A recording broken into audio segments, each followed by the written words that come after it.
বর্গ ও বাক্যের ব্যঞ্জনা নিয়ে ব্যাকরণের কোন অংশে আলোচনা করা হয়? বর্গ ও বাক্যের ব্যঞ্জনা নিয়ে আলোচনা করা হয় অর্থতত্ত্বে। কিতাব পড়িতে যার নাহিক অভ্যাস, শেষ হবে কহিল মতে মনে হাবিলাস। এই উক্তিটি কোন কবির? এই উক্তিটি আব্দুল হাকিমের।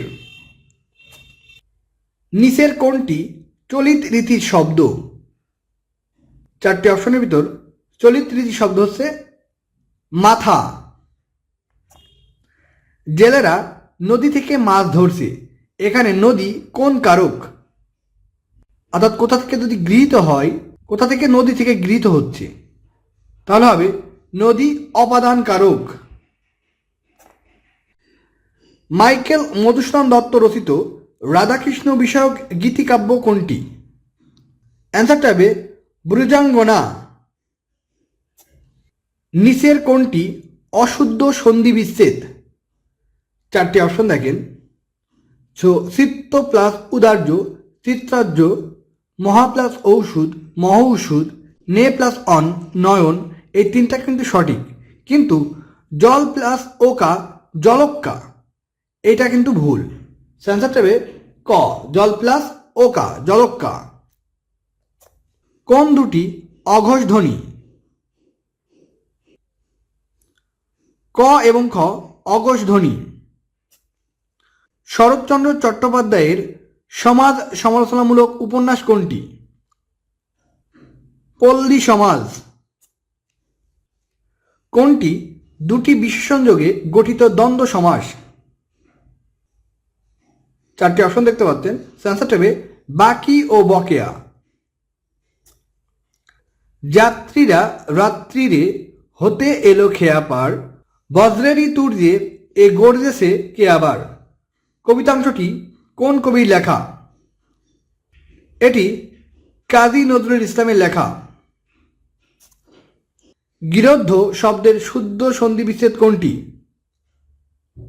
চারটি অপশন দেখতে পাচ্ছেন। অ্যান্সারটা হবে গৃহ প্লাস ঊর্ধ্ব, গৃহর্ধ। মৃগ শিশু কোন সমাস? তৎপুরুষ সমাস। জুতা আবিষ্কার কবিতার রচয়িতাকে? জুতা আবিষ্কার কবিতার রচয়িতা রবীন্দ্রনাথ ঠাকুর। কাগজ, কুলফি, কুস্তি, কাশি শব্দের উৎপত্তি কোন ভাষা থেকে? কাজী আরবি শব্দ। ফার্সি শব্দ। চাষিরা ধারালো কাস্তে দিয়ে ধান কাটছে, কোন কারক? অর্থাৎ কাস্তে কি দিয়ে কাটছে? কাস্তে দিয়ে কাটছে, অর্থাৎ কোনো কিছু দিয়ে কাটছে, উপকরণ বোঝাচ্ছে, তাহলে হবে করণ কারক। বাংলার নবজাগরণের আদি পুরুষকে? রাজা রামমোহন রায়। অগ্রপশ্চাৎ বিবেচনা না করে কাজ করে দিয়ে তাকে এক কথায় বলা হয় অবিমিশ্রকারী বলা হয়।